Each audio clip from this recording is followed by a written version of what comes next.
Hey, what's up, everybody? Welcome back to Conversations in Pop Culture, where I have with me professional wrestler Logan Easton Laroux. And this interview is for the 1%. The 1%. So, welcome to the show. All right, thanks, man. Happy to be here. Yeah, I'm actually very excited to be here also because I wanted to do you for a while. And we actually first met before I saw you wrestling because I was seeing you at a few shows in the DC, DMV area. And then we actually met at a seminar that Flying V was conducting. And so I kind of want to start there because you brought up a really interesting point before we dive into your career. And I think it's relevant to talk about Matt Hardy to some degree. Okay. And so, because Matt Hardy, I think, gave one of the best pieces of advice in a very difficult lesson that was learned for you back when you first started. And so, I don't know, you want to tell the story on how that all came about and the advice that sort of happened. And it's a painful lesson, but I think it's a really good lesson for people to know and understand about wrestling and in life in general.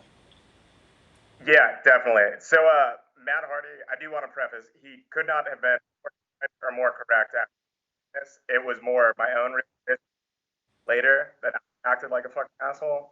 But so I was on a show. This is probably 2012. Matt Hardy just came back to the Indies after Impact and was like, I mean, he was by far the biggest draw in the Indies at that time. And he was always super friendly in the locker room. And I asked him to watch my match, and he was super cool and was like, "Yeah, absolutely." And some people say that, and then they kind of bullshit off. They'll just tell you to slow down later. Matt Hardy, as soon as I got in the ring, I looked, and he was peeking through the curtain the whole time. So I had my match, wrestled, blah, blah, blah. I was definitely not nearly where I am now, but I thought I was pretty good. And when I came to the back, I asked Matt Hardy how it was, and he started telling me all these things. And I started telling him why I did them instead of just shutting up and listening to the advice of somebody I've looked up to since I was a kid and a real professional. And as probably about the second or third time, I was like, well, actually, I did it because he was just kind of like, okay, sounds good. Thanks, man.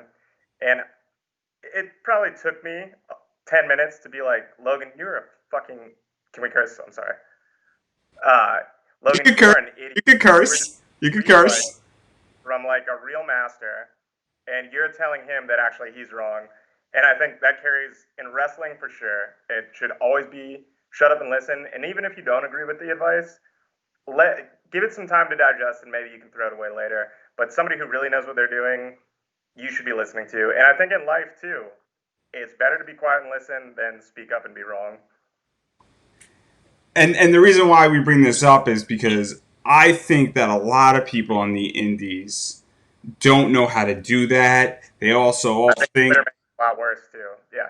they also think that they're sort of hot shit. And I hate to say this, but if you're in your first year on the indies coming out of a wrestling school, and even if it's a good wrestling school, such as up in Boston, there's a bunch of them.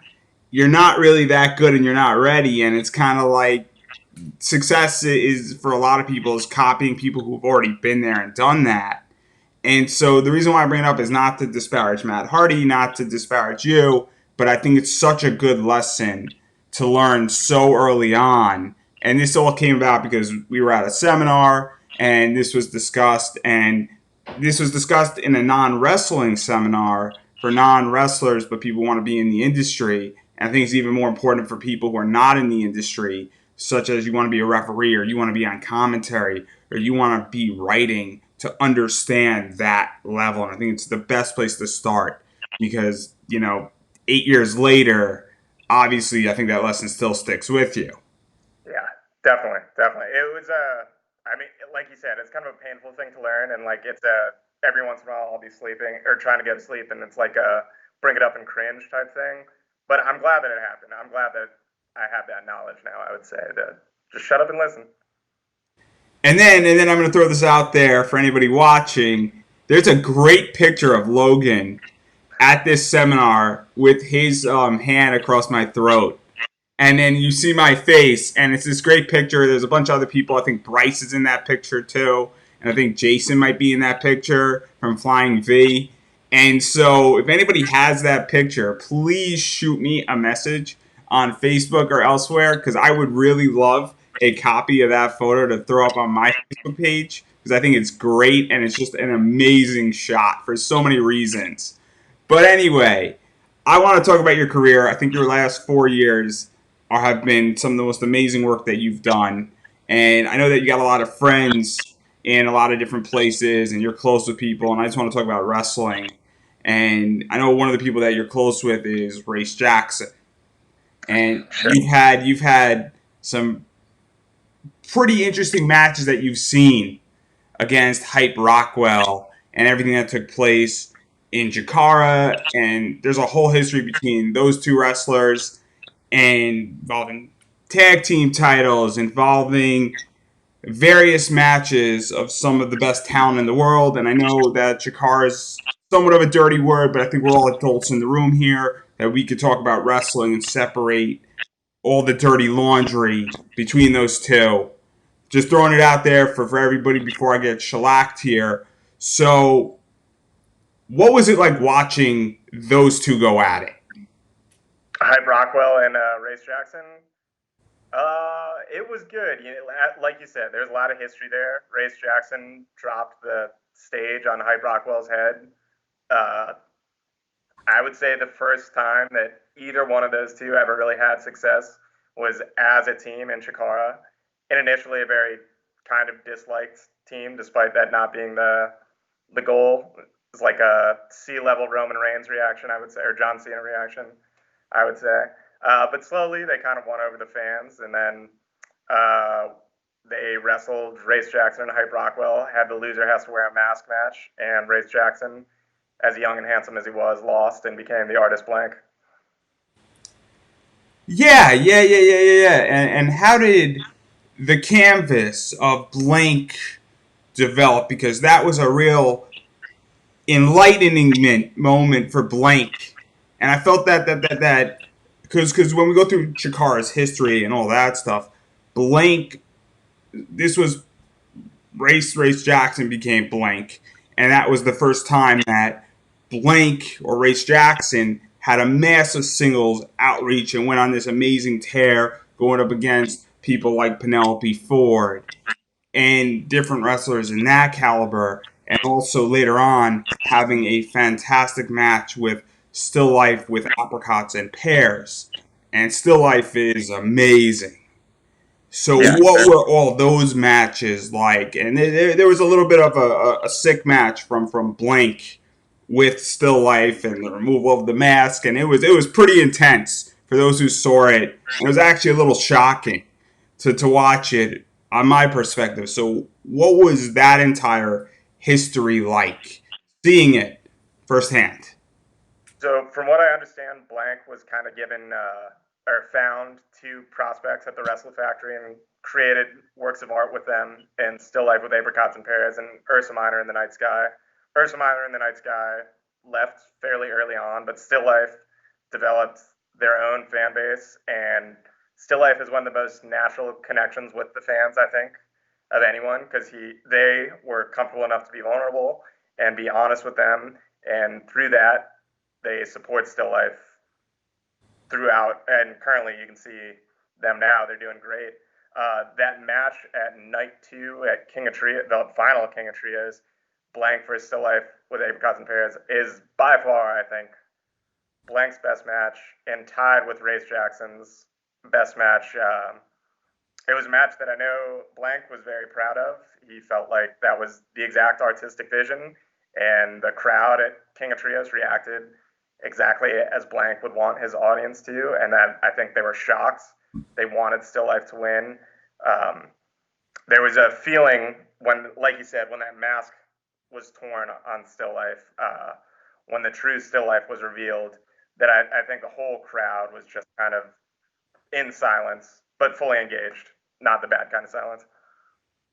And let's talk about mask removal and all that stuff. For those who don't know, I had Dasher Hatfield on, and there was that entire match between Boomer and Dasher in Chikara. And mask removal is a sign of disrespect. It's also, if you get to take somebody's mask, especially in the United States, more so than in Mexico, because it happens a lot more in Mexico. So what was that entire thing, like witnessing that and being a wrestler and understanding the disrespect and everything that was going on. Because obviously, watching that, I think that's really what a lot of people felt. And most people were watching it live and not in the fan, so there's obviously a little bit of a different reaction. But witnessing that and being a wrestler, how does that play in your head and everything that's going on? So I mean, losing that mask is losing your identity. So in that case, that's Still Life and Blank match. When Blank removed the parts of the mask, Still Life was no longer the Still Life he was while he was with Blank, the Nouveau aesthetic. And then the next show, Still Life debuted essentially new gear and a new rebirth of Still Life based upon that mask being torn apart. But yeah, the mask is super important for a very good professional wrestler. Dasher Hatfield, when he was unmasked, he'd been in a mask for like 10 plus years, I think. And that's all the fans really knew of him. And now he's tearing it up on the Indies too. But he's a different person than he was as Dasher Hatfield, I think. And to talk a little bit about more of this relationship between Blank and Still Life, the two of those wrestlers have had amazing matches in primetime wrestling, which is possibly another dirty word. And I hate to bring up dirty words here. I hate to bring up dirty words. And I loved seeing those two in that promotion. And they've had some amazing matches against the Bird and the Bee, as well as Sin Vice, I think, or Vice City. Vice City. Capital Vice. Yeah. Capital Vice. Wow, I got every other part except that in there. So, what was it like to have that team go at it and have a run and watching that match?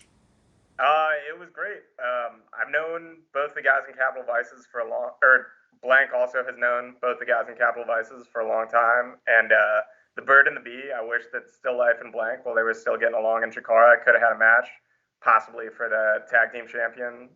That Bird and the Bee are the final Chikara tag team champions there were. But I think both Still Life and I really enjoyed that match with Bird and the Bee, especially at prime time. Solo Darling and Willow are both, I mean, they're not the largest people, but they're both hosses. I felt like Blank told me he felt like he was in there with the Road Warriors while I was with them.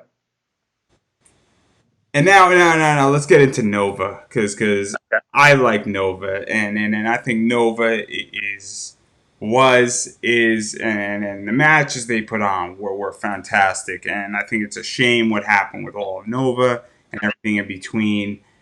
But my understanding is that you were almost on every Nova show in some form or capacity.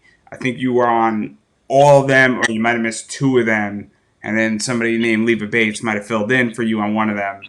Yeah. And so let's start with the Leva question, because obviously Leva filled in for you, and it was maybe contractual. I don't know. But what is that like, having Leva Bates, who is the cosplayer on the wrestling scene at the time, almost cosplaying as you in a match?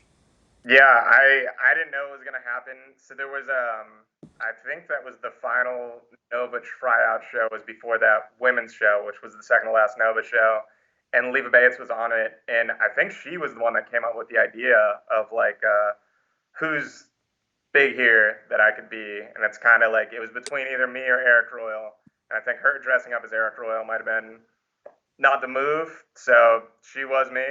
I don't. Did she wrestle? Do you remember who she wrestled that night? I'm sorry. Now I'm totally You blanking. might have wrestled Ariella Nix. Okay, that might be right. Yeah, I think but that's right, because that was one of the last Nova shows that took place back yeah, 2 years ago, and obviously it was very very funny to be honest. It was also, I thought it was really smart, and I love Leva. I love Leva to death. And so what is that like? Because Leva's done people like Effie, Leva's done other wrestlers also, and so to be in that club and then fast forward 18 months later, Leva's on AEW. And right. so like what is that? Because I know looking back is much easier than looking forward. Sure. I mean, it's like you're probably not supposed to say this, but it's kind of a mark out moment. Always, if I retire tomorrow, I have that picture. It's kind of cool to be in that club. Like you said, Effie, I think she's dressed up as Orange Cassidy before, on top of all the cool comic book and cartoon characters and movie characters she's done. To be in that echelon is not a bad thing, I don't think. And then you mentioned Eric Royal, and you and Eric Royal have some history. You guys have some history. It goes all the way into pretty much the Commonwealth Cup 2017. And to just give some history, you had some matches with Chet Sterling. You've had matches with David Starr in that. John Kerman has been in that. And then you beat Eric Royal in that cup in 2017. And then to make things even more fun, the first match in the first round of the Common Cup in 2018 was that rematch. And then I think you also faced him in Beyond as part of Head of the Class, Yeah. we're going to get to. And so, what is that history? And I think there's a few more matches in between, but obviously there's either some bad blood or you guys work really well together. And Eric Royal's a big guy, kind of a scary guy. Yeah. He's a big dude. He's really strong. I think the best match I personally have ever had was at Nova Project 2 against Eric Royal. It was the main event of that show, and that was our second match ever. He is one of the best people I've ever been in the ring. Like, he's definitely my favorite opponent that I've been in the ring with. Like you said, leading up to that at Nova, I did kind of a long feud with Chet Sterling, and the first year of Nova, me and Sanjay Dot had a long feud, and Sanjay's another one of both those two guys are two other of my favorite opponents. But I think me and Eric we meshed very, very well. We were also the last match ever at Nova Pro on their final show. But yeah, I mean, he's a hoss. He's strong as hell. He's athletic. He's agile. He's got some submission moves. He's one of the best guys in the Indies, and I was so happy to see him at Black Label Pro, whatever, last month or whatever, and see more people get some eyes on him. Yeah, and even to go further, because obviously I always like when you got a big guy. You're not a big guy. You're more look like an X Division superstar, and you look like you can fly. And I think the matchup in that match was fantastic because I think you hung very well, and I think we have that style clash. When we talk about building matches, this is a good match. Can I tell you real quick? Our main inspiration for that match was Mania 5, Hulk Hogan, Macho Man Randy Savage. Mega Powers explode. The Nova Mega Powers had exploded that night. I'm sorry to cut you off. I just wanted to throw that in there real quick. If there was only Miss Elizabeth, it would have been Yeah, perfect. If only. See, that's where you failed. I'm sorry. Blame the booker. And so you also mentioned Sanjay Dot, and for those who don't know, Sanjay Dot is all over the place, and he was massively great in Impact or TNA, and so obviously he's coming off of TNA, had a great run there, was doing stuff there. This was before I think he got picked up by WWE as like a producer or a writer or some fast shit, Yeah. and so obviously there's a big gap in between, and so what is it like to wrestle a guy that is defined by the X Division and made his name as an X Division wrestler when the X Division actually meant the X Division in Impact. Right. And I got to take that shot at Impact because the X Division today, for those in 2020 and going forward, is not the same as it was when AJ Styles, Samoa Joe, Chris Daniels were all doing that stuff. Sanjay Dutt, Eric Young, you could throw in there early on. So what was that match like? Because Sanjay Dutt is a quick motherfucker. I like you said, he is a quick motherfucker. I definitely couldn't compete in athleticism and flips with him, but I mean, I learned a ton from that guy. So if we talk about that story with Matt Hardy at the very beginning of the podcast, Yeah. I think my experience with Sanjay, I'd grown as a human being. By that time, I'd graduated college, yada yada yada. A lot more life experience, a lot less stupid chip on my shoulder, I think. And so every match is just like the best seminar you could attend with Sanjay. Just him telling me what to fix, what works, yada yada. And like, I think I earned his respect doing all those matches together. There's a period in 2016 where I think we wrestled 4 weekends in a row against each other, not just in Nova, but a few other promotions. And like one of them, Sanjay was like, "Tonight we're not going to take any bumps." And I was like, "All right." And he was like, "Also, let's just call a finish, and the rest we called on the fly. And it was still like it was magic. The promoter came up and just like it was one of the best matches I've ever seen, and we didn't take a bump that night, and we called it all in the ring. He's great. He's another one of the like. Obviously, he has more notoriety than an Eric Royal, but I still think he's probably the most underrated wrestler of the last 20 years.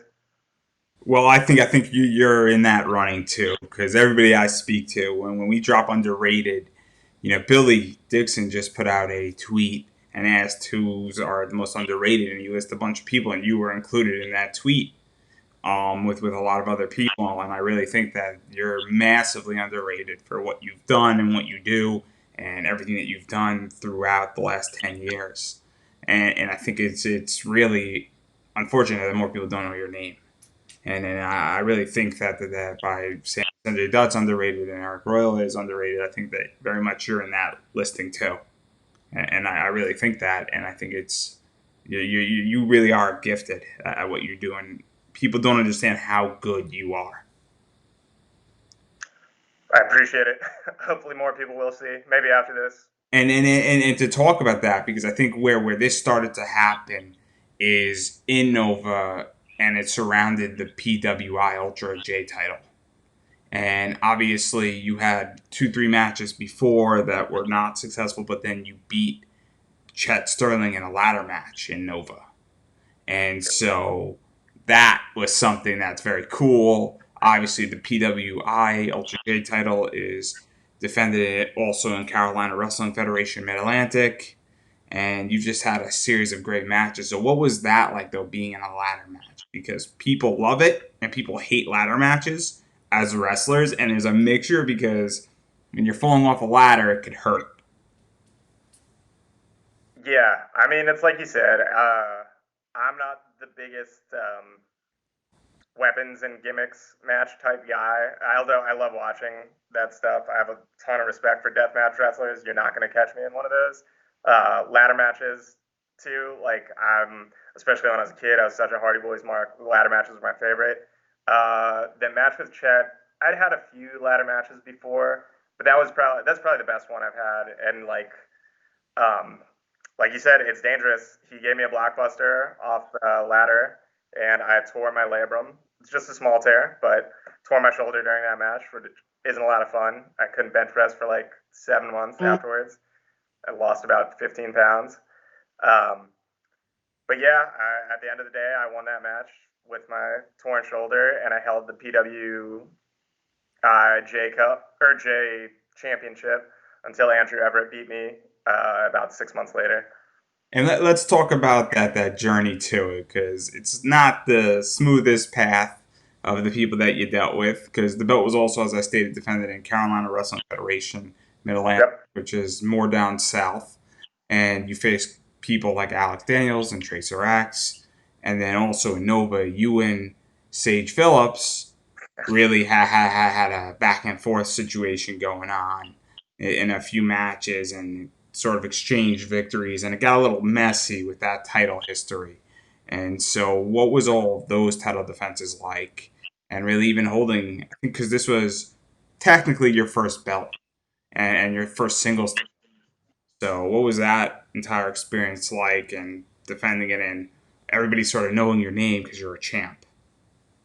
I mean, it was cool. I think the first time I was defending it in at CWF, I got about an hour of the way down there before realizing that I left the championship at my apartment and I had to turn around and go get it back.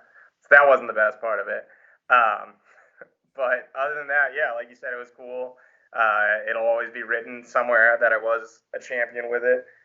Me and Sage had that little series where a bad referee screwed up a call and then he almost took my belt. But yeah, I was really proud. Those matches in CWF, I think, are all on YouTube. I wrestled, like you said, Alex Daniels, who hits very hard. I don't know if he's wrestling currently. Tracer X, who's a great high flyer.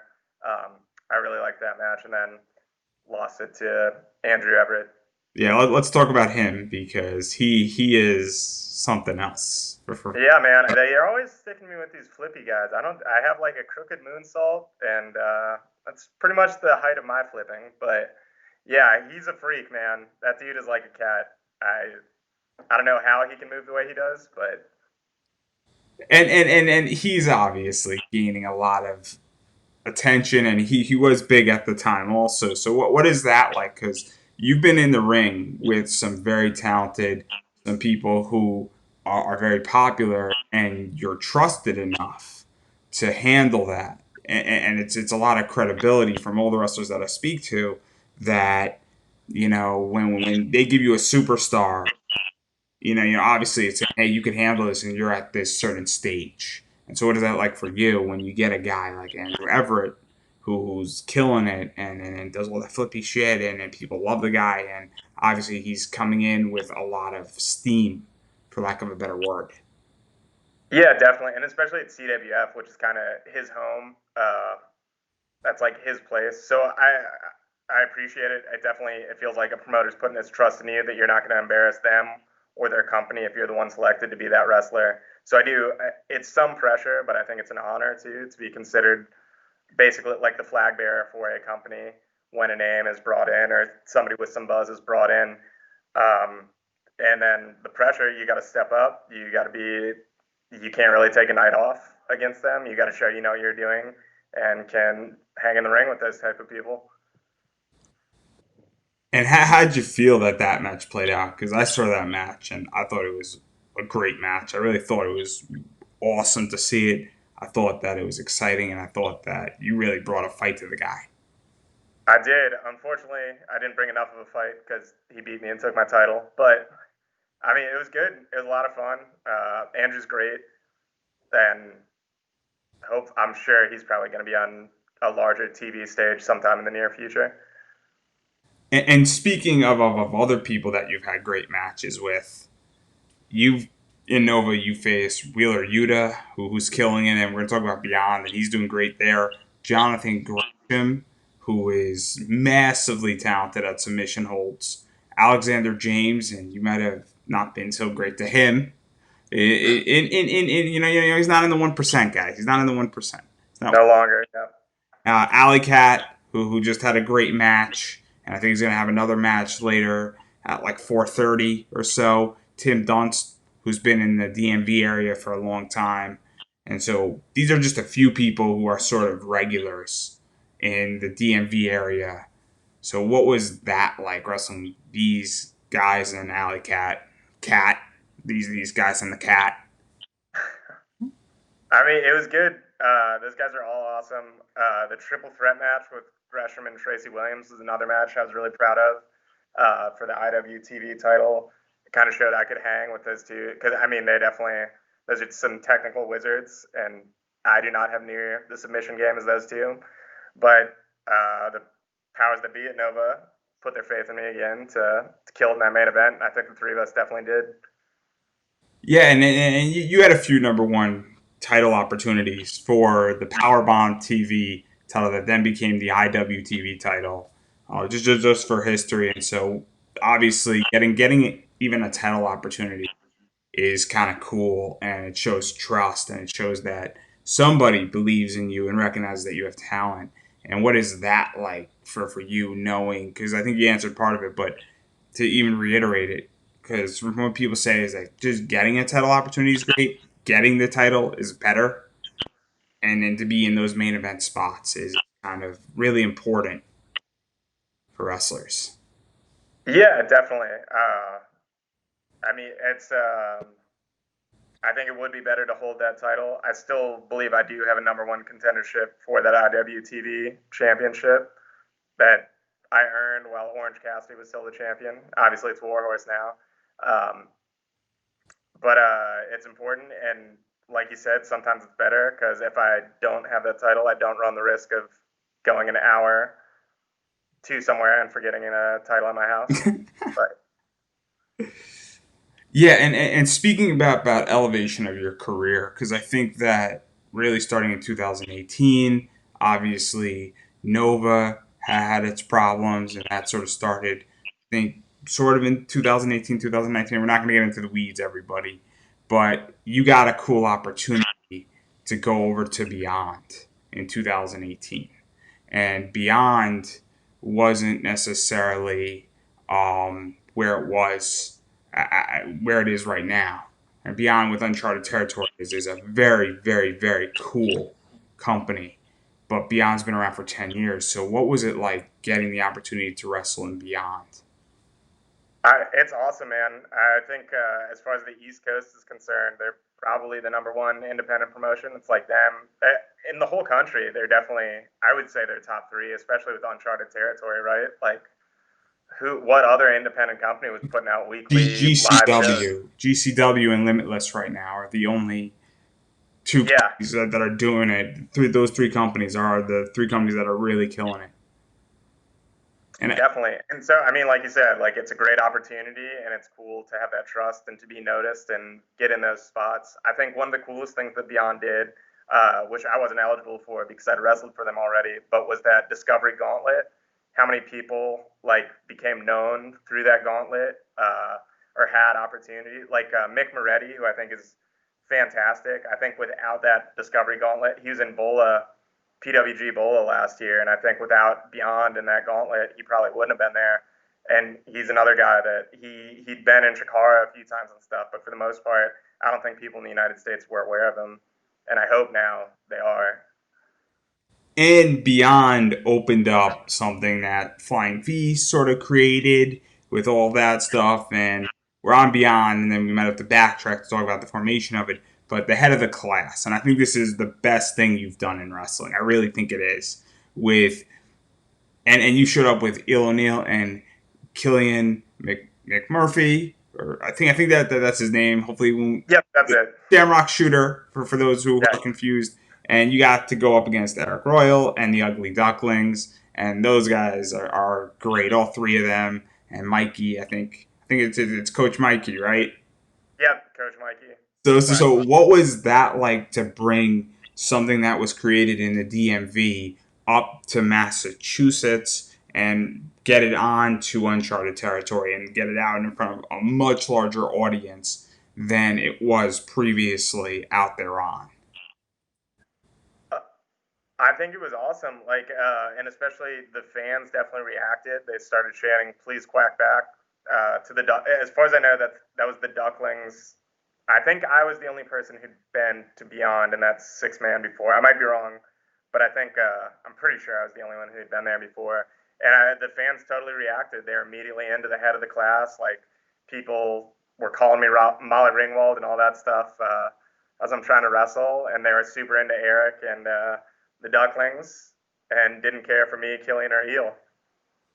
Yeah, and let's talk about the head of the class, because how did this all form up? And I'm gonna mention all the people in it: Il O'Neill, Killian McMurphy, Sage Phillips, Alan Clayball is in it, and Icarus has sort of filled in for some people at certain times. And so, how did the five of you form up?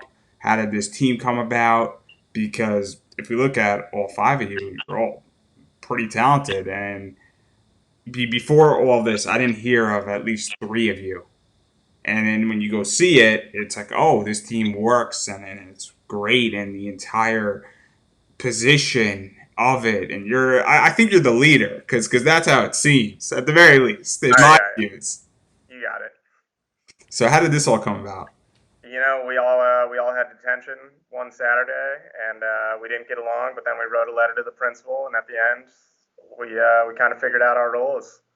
But no, yeah, it's I think it was a bunch of guys who felt a little bit overlooked. Some of them were a little bit newer than me or Sage are, but we saw the injustices happening on Flying V at the time, so we joined up and fought to fight the privilege within that company. And it also helps that Il O'Neill just instantly gets heat. The guy just instantly gets heat. He's apparently pissed off a bunch of people. I saw him to like go after somebody in that company. Obviously, he has heat with Jason, and which means that naturally that he transcribes over to every other one of your group members. You know, it's Cobra Kai. When we all make an action, we are all responsible. If one of us strikes, we all strike. So that's how that goes. And so what was all that like, and his heat, and how that brought everything over, and I feel like it really propelled further you as a stable as the main villains in Flying V, because not to push down Flying V, but there really are very few heels in Flying V, and this stable is like a traditional heel group. It really is. Yeah, definitely. The last Flying V show, there was the like the 5-on-5 elimination Survivor Series style matchup, and me and Eel were the final two survivors there for our team. We won it for the head of the class.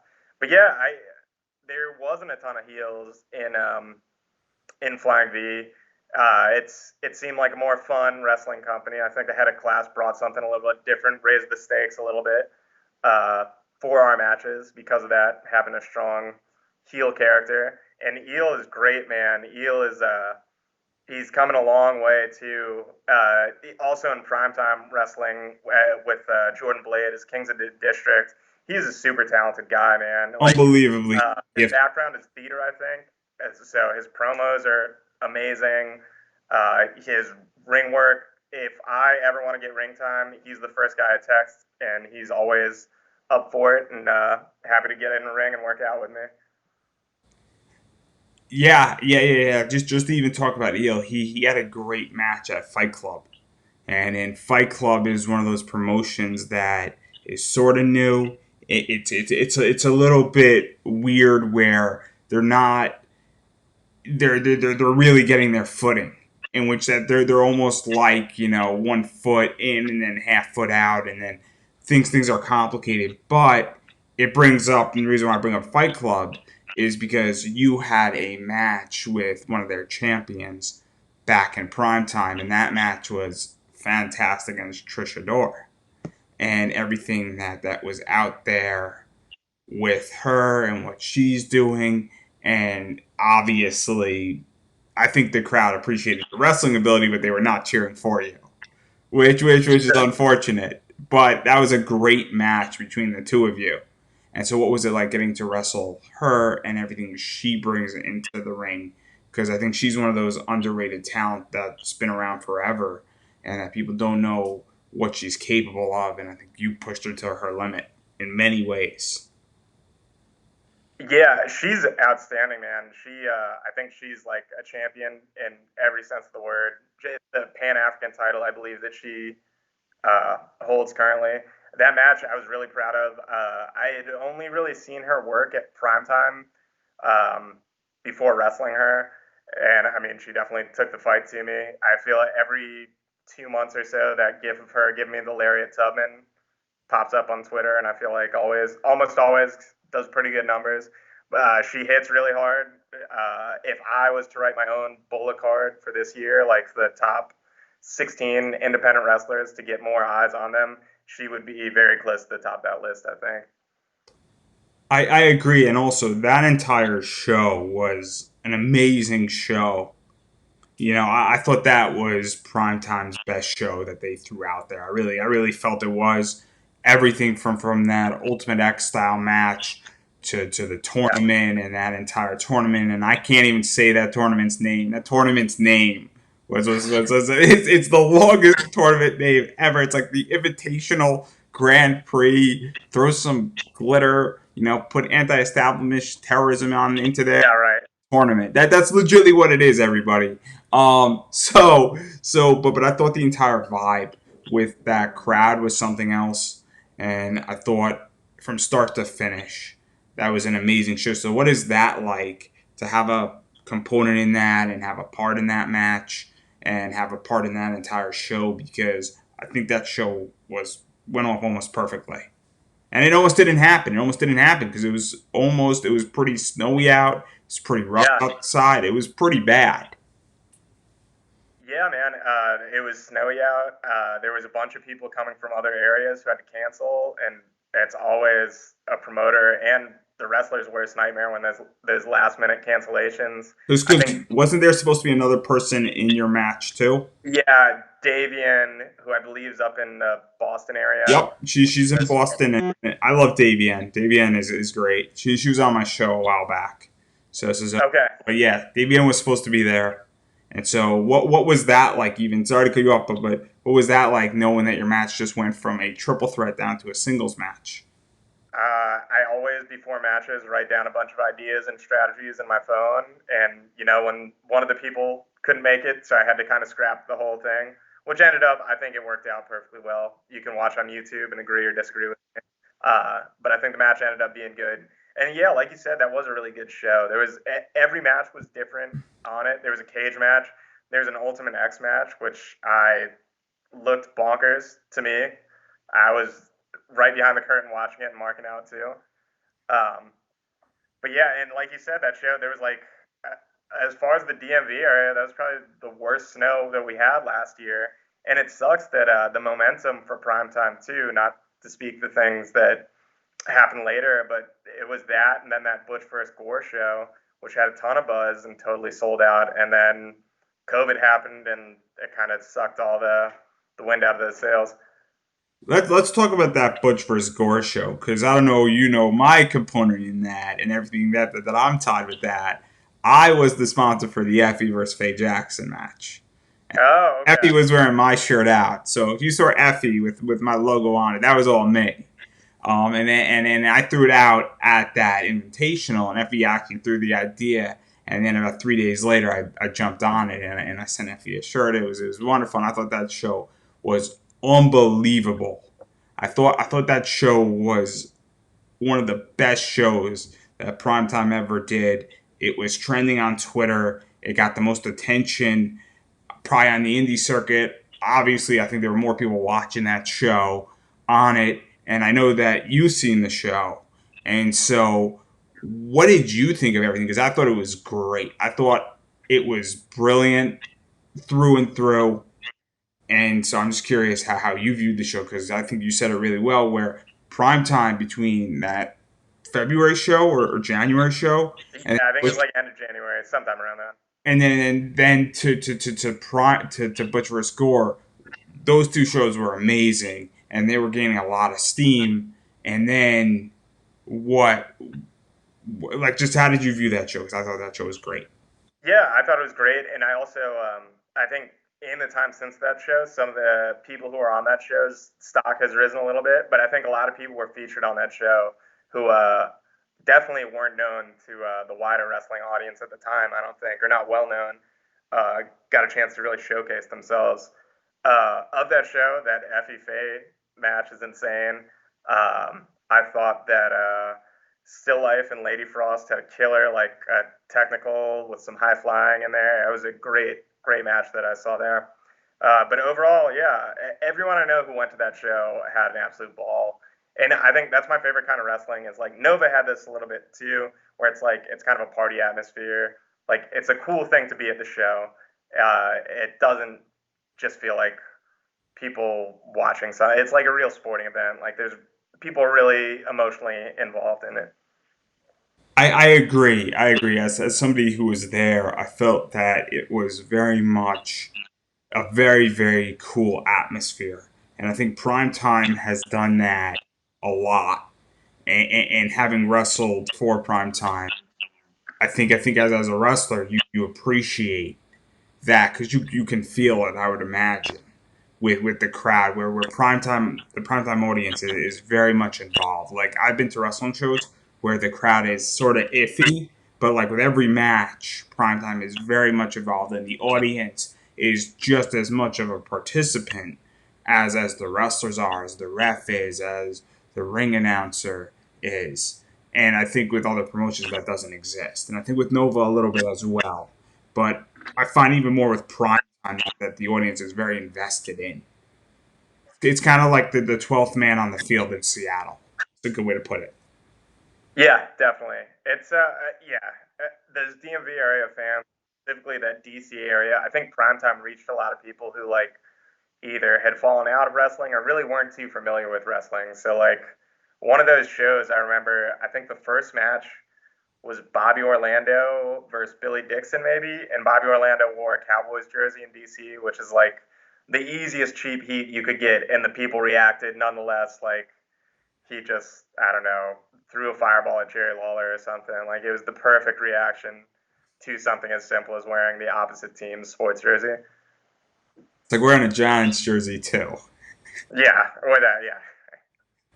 Probably would have gotten more heat for a Giants jersey. Just saying. And I'm from New York because I'm a Giants fan, which makes it even worse.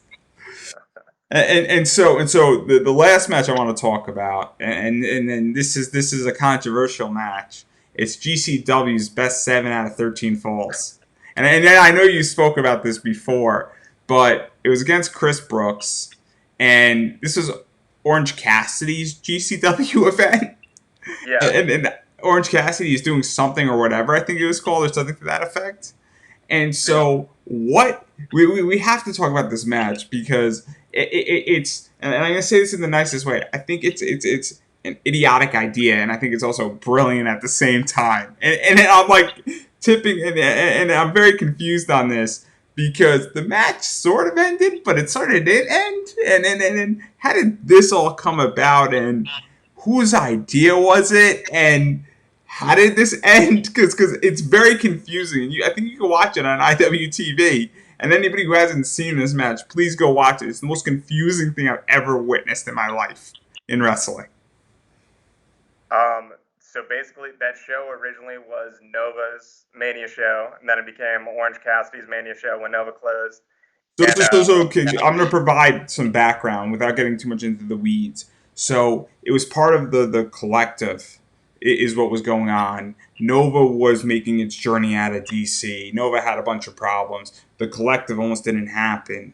And Gary J and me have gone into the history of this for like 10 minutes straight on another of my podcasts. So GCW stepped up, and that became GCW because without that GCW money, the collective would have not have happened. That's kind of how GCW became very big. But continue. I just want to give everybody the background on that. but yeah, so Orange Cassidy took over, and he goes, "Hey, what do you want to do?" I was like, "I don't know." And he was like, "Who do you want to wrestle?" I gave him a list, and he goes, "All right, how about Chris Brooks' best 7 out of 13 falls?" And I was like, "What?" And he was like, "It's like 2 out of 3, but 7 out of 13." I was like, "Oh, all right." So then, yeah, the match happened. I think the first thing after the bell rung was Chris kicked me in the dick and gave me one of the falls. And then his little buddy Lycos came in, kicked me in the dick, gave up 2 falls. Fortunately, there's 13 potential falls to happen. We did some rolling around, got some real quick falls. These are probably the shortest matches I've ever been in. Was sunset flip to sunset flip to sunset flip. We did some more wrestling, and unfortunately, there was some mask shenanigans, some more dick shenanigans, and eventually, he got 7 of the 13 falls. But it was 6-7 at the end. We were very close. So what is it like to, I guess, have a match that is out there and have a match that does have those fun elements and has an Orange Cassidy spin to it? Because that's the only way how to describe it. Because that's not typically how you wrestle. And that's typically not what somebody would expect. I mean, we just saw, and I didn't watch it last night, and I'm probably going to be booed for this, but I didn't see AEW last night. It's a little bit out of my budget. Their pay-per-views at the moment, but they've had a lot of interesting, fun matches on their card, and we're starting to see wrestling go that way. But what was this like for you to have one of those types of matches that's a more shenanigan driven, if you will? So that match, it was kind of like probably a lot of eyes were on that show, just being a Mania show at the time, and it's like, oh, I don't know that 7 out of 13 falls to the best showcase, but I'm very proud of that match. I think it showed that if you give me something, I'll do my best to make it work, and I think that match did work. That show overall, like that was Saturday morning, so there had already been 2 days of wrestling in the New York, New Jersey city area. So I feel like, and it was at noon, so there's like a lot of kind of hungover people shuffling in to that building. And I would say like I wouldn't say lethargic, but the fans were a little tired, maybe a little drunk from the night before, maybe hurting from the night before. But like as soon as shit started happening, there was like the 4-way with Swamp Monsters on the outside was the first match in that show, like classic Orange Cassidy type stuff. Orange Cassidy didn't even wrestle on his own wrestling event there that night, but like the crowd was just on fire. Like I think one of the best live wrestling moments I've ever seen was Nate Webb's entrance with Wheatus playing Teenage Dirtbag, and the whole crowd singing along. It was just like, it was beautiful, man. And yeah, like you said, the match, there's a lot of shenanigans, but like, I'm happy to do shenanigans. I'd much rather do shenanigans than fall off the ladder. So if you have a best 14 out of 25 falls matchup, I will be there for it. I'm happy to try it. So to even talk a bit about WrestleMania weekend, obviously that year WrestleMania weekend was on the East Coast. It was in MetLife Stadium, and so my question is that what was that entire thing like? Because I think that was the first year they did the collective, and I know the collective is coming back in October to sort of make up for what it was supposed to happen during WrestleMania weekend. But what was that entire atmosphere like? Because you have probably 25 to 35% of every wrestler on the indies and in big companies in that area. And what was that atmosphere like? And you have all these wrestling. There was 19 or 20 shows happening from like Wednesday night to Sunday, which is insane in so many ways. I watched a lot of wrestling that week on IWTV because a lot of those shows were on IWTV. And so, what was that entire thing like in that atmosphere and having all these people in wrestling and having really finding out who the true fans are? Because that's what this did in many ways. Yeah, I mean, I think as a wrestling fan, I do worry sometimes that it's a bit too much. 4 days, 5 days of shows, and especially with how long WrestleMania itself is now, I feel like everything is expanding, and sometimes really good stuff then falls through the cracks. There's just I don't even know if it would have been possible to watch every show, even the big shows that were on It that was weekend. difficult. Like, It was difficult. I promise you, it was difficult, and I missed maybe 3 or 4 of them. And I could tell mhm. you that I watched probably 55 hours of wrestling in about 5 days. I don't think people understand how complicated that is. That's very difficult, and I did like 3 million impressions on Twitter during in 5 days, and it was very very cool. I didn't get my count. You probably got watching by osmosis too. I don't really know. I got like no followers. I maybe got like 6 followers out of the entire deal. It was not a good day. It was not a good day. But I got like 3 million impressions on Twitter during that 5 days, and I'm surprised my account didn't get suspended. But continue, please. Yeah, I mean, I think it's cool. The collective's coming back. I hope everyone's safe during that. But like, independent wrestling is it's a big thing now, and especially I think Ring of Honor was really one of the first ones to jump on Mania weekend as a thing, and now all these other independent companies are jumping on it, and it's like, I mean, I don't think there's a bigger weekend in the world for wrestling fans to be in one place. So obviously that's why all the shows happen. That being said, again, I am a little worried. It's too many wrestling shows going on at once that people will miss some good stuff, important stuff. But that being said, more shows, more paydays for the boys, more opportunities, even if there is a lot to be seen by people, is always important. Grab new fans, hopefully, too.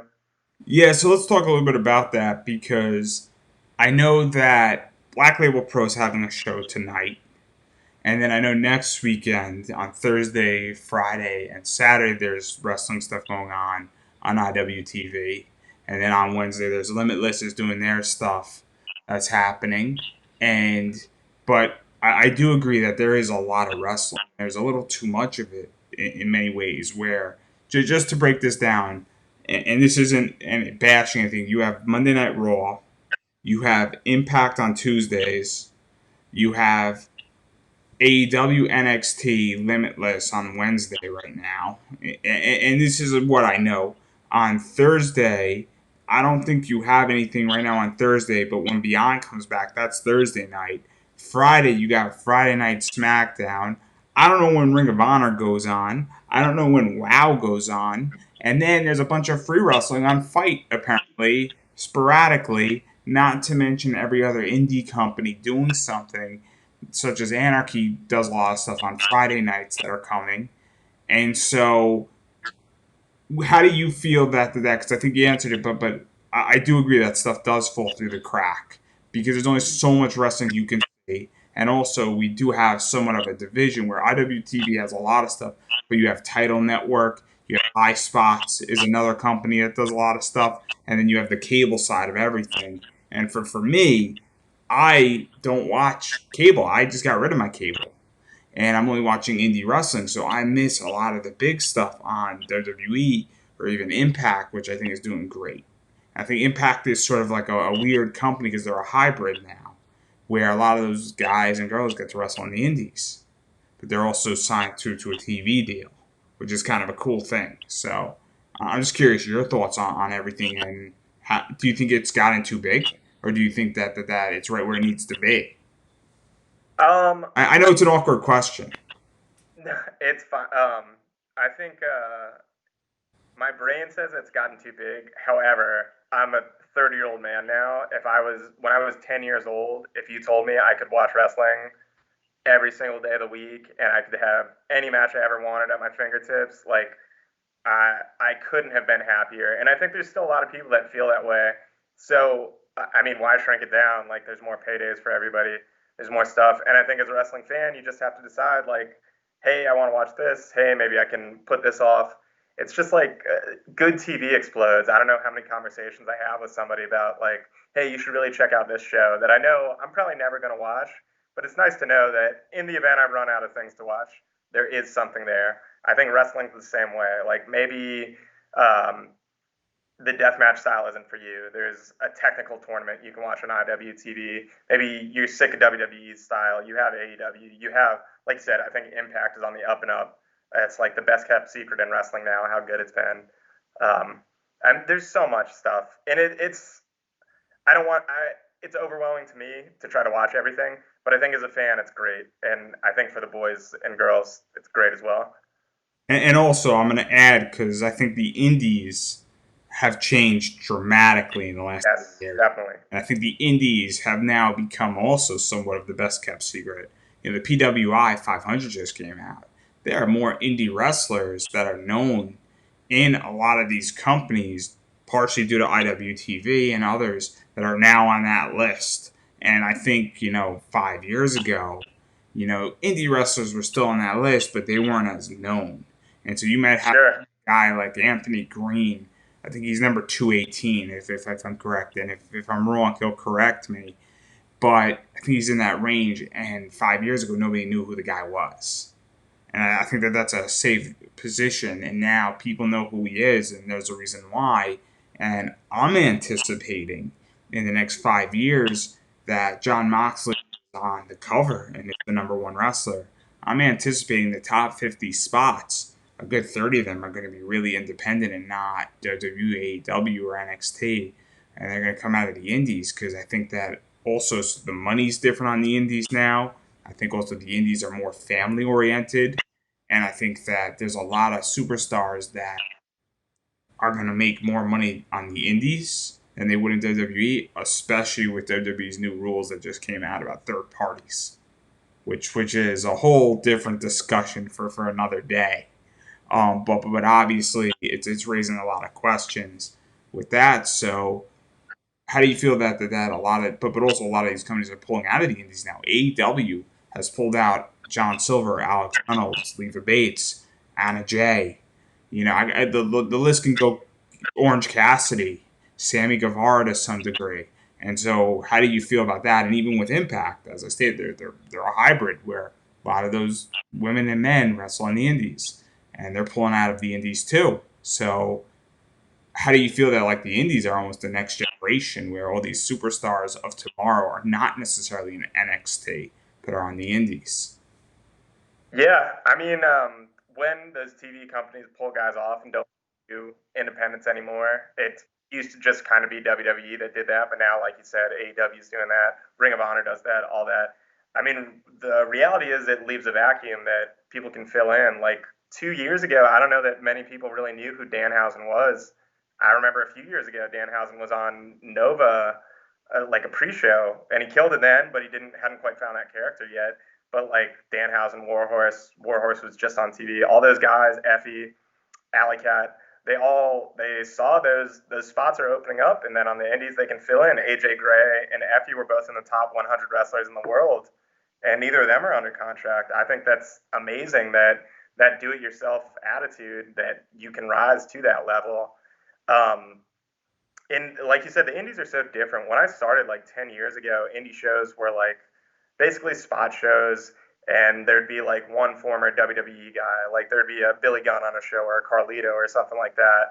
But now you see less of that. You see like, and that's who the fans would come to see, would be that former WWE, WWF person. But now, fans come to see Warhorse. They come to see Effie or Alley Cat, Still Life with Apricots in Paris. Like, there's a real fan base there and a real connection that you don't get with TV wrestling.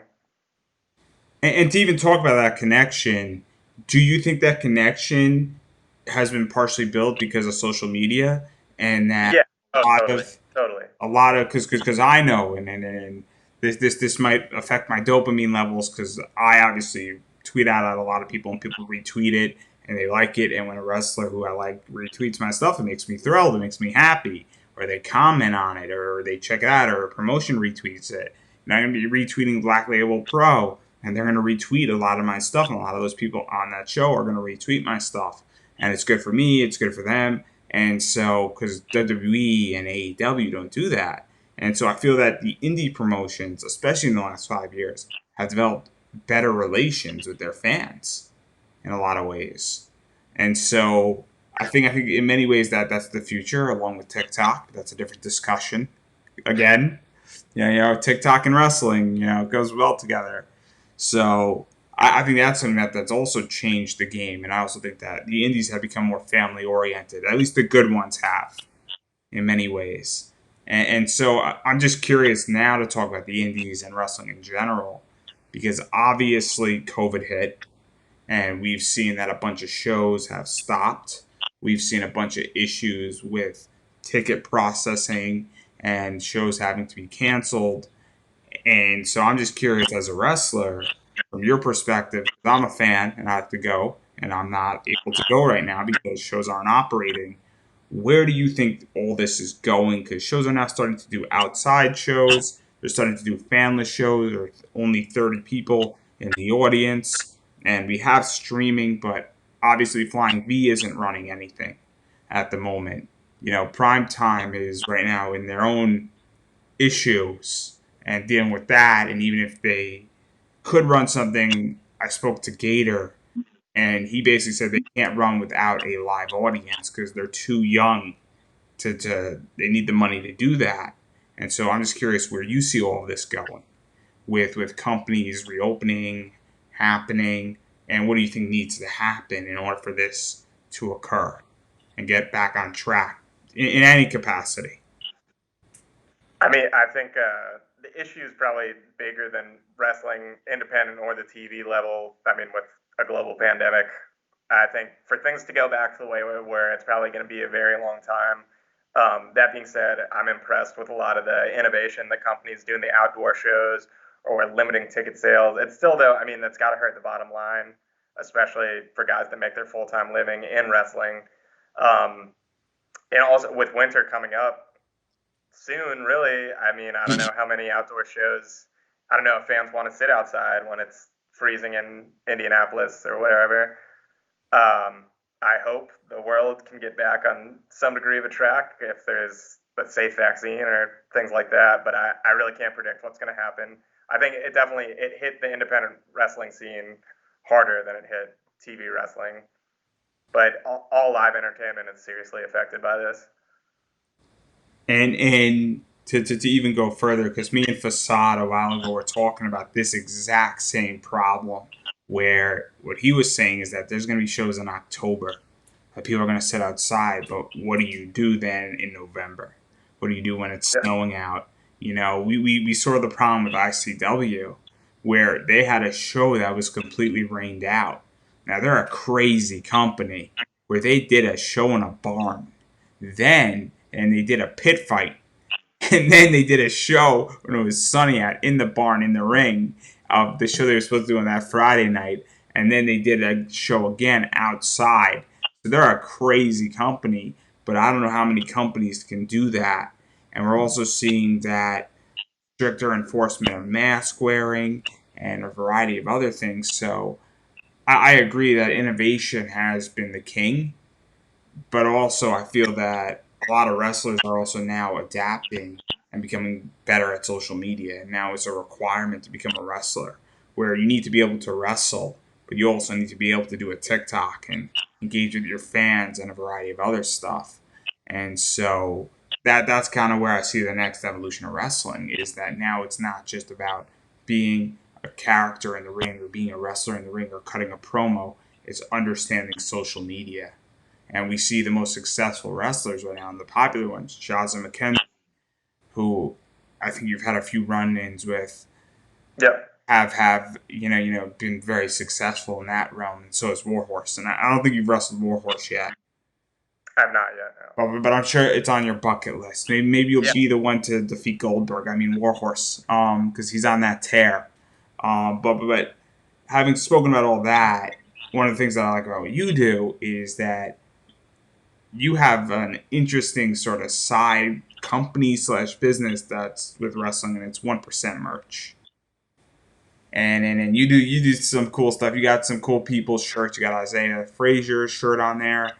I think you have 1% shirt. You have a Capital Vice shirt on your website, and then you also do some Pop Funko stuff. I'm a big Pop Funko fan, and then you also have some cool pins. And I think you got like a custom Faye Jackson that you do right now. I think you've done Savage Gentleman. I don't know if you've done Lady Frost, but how did that all come about? That's all the brainchild of the head of the gated community, Edward Dow, who he runs all that stuff uh, for me and for all the people represented. He's smart with the marketing there. So that because that's something that I think people don't know, is that that's obviously something that is associated with you and everything that's going on, and there's a lot of cool stuff that you can get out there. So I just want to throw that out really quickly and everything, and obviously it pays to be rich. So obviously there we go, and now we've been speaking for about an hour or so, and hopefully I didn't fuck up yet. Hopefully, but obviously a lot of stuff's going on with you.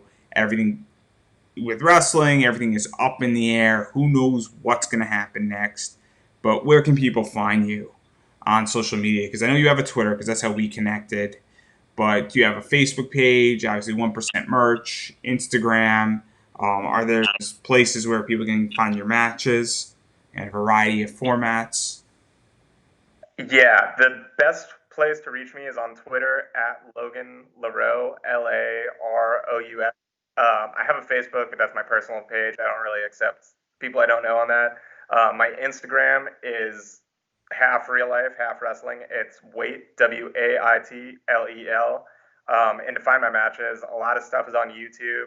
A lot of stuff's on IWTV. Like you said, if you go to the Nova Pro section of IWTV, I'm on literally every single one of those cards. Race Jackson and Blank from about 2014 onwards are on all the Chikara cards. Primetime, Flying V, Beyond, GCW, a few run-ins in AIW you can check out. I think if you just search my name on IWTV, some stuff will come out. So, yeah, I appreciate the support. Follow me on Twitter. I'd love more followers. And do you have merch? And where can people get your merch? 1%merch.com is the place to get it. That's the number 1% spelled out, merch spelled out. Awesome. So thank you for being on, first off. I've wanted to do this for a while. And then secondly, as I've been saying to everybody in every single interview that I do, right now, if you have extra cash, definitely consider buying wrestler shirts, buying pay-per-views or wrestling shows they're on, getting an IWTV subscription. I can't speak enough about it. I have one and I love it. It's great. It's $100, I think, for the year right now, and they do a lot of cool stuff. And support indie wrestling, support indie wrestlers. If you got an extra 25 or $30, definitely buy a shirt or buy a pin or buy anything from that site, because it's definitely helpful. But if you don't have money because you're taking care of your family, and I hope you agree with me, and if you don't, it's okay, take care of yourself first, because Definitely. times are tough right now, and make sure you're okay, make sure your family's okay, and then consider taking time to buy somebody's shirt. But if you can't support somebody economically or buy their shirt, what you should be doing is following them on social media. And following somebody on Twitter or Instagram is free, doesn't cost you anything, and the only excuse you have is if you don't have internet or electricity, and if that's the case, there's two things you got to do. A, you got to tell me how you're watching this because there's a business opportunity here for me and you to make money. And secondly, you need help, and I'm going to help you figure out how to solve your electricity and internet problem. But anything shy of that, and maybe with the solution you tell me, I'll make you a lot of money, and there we go. But anything shy of that, you don't have an excuse not to follow somebody on social media. There's no excuses. I'm not accepting it anymore. So definitely go follow Logan on social media. Check out what he's doing. Interact with Logan. Like a tweet of his. It's free, everybody. Legitimately, it's a click of a button. It's a click of a button. That's it. So definitely support indie wrestling. And I think that's a wrap right there. All right. Thanks, man.